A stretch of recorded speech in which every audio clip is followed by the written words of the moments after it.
মাধ্যমিক পরীক্ষার্থীগণ, তো তোমরা সবাই নিশ্চয়ই খুব জোর কদমে লেগে পড়েছো পরীক্ষাটাকে নিয়ে, যে সামনেই 20 দিনের মধ্যে তোমাদের বোর্ড এক্সাম কিন্তু চলে এসছে। সবাই নিশ্চয়ই সবাই রেডি। তো তোমাদের রুটিনটা কি আছে পরীক্ষার, সেটাই আজকে আমি বলতে এসেছি। তো তোমাদের সবাই জানো কি জানো না আমি বলে দিই একবার। 10th ফেব্রুয়ারি তোমাদের রয়েছে ফার্স্ট ল্যাঙ্গুয়েজ, যাদের বাংলা যে যা সাবজেক্টই আছে না কেন সেটা।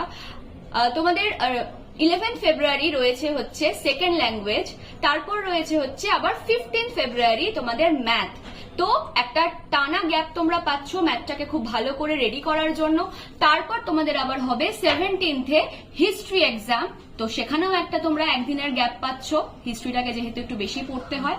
আর তারপরে এবার পরপর এক্সাম চলবে। 18th-এ রয়েছে তোমাদের জিওগ্রাফি, 19th-এ রয়েছে তোমাদের জীবন বিজ্ঞান বা লাইফ সায়েন্স, আর 20th-এ রয়েছে তোমাদের ফিজিক্যাল সায়েন্স বা তোমরা বলতে পারো ভৌত বিজ্ঞান, যার মধ্যে ফিজিক্স কেমিস্ট্রি দুটোই পড়ে যাচ্ছে।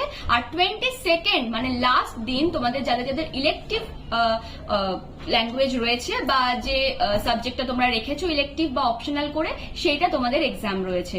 তো সবাইকে বেস্ট অফ লাক।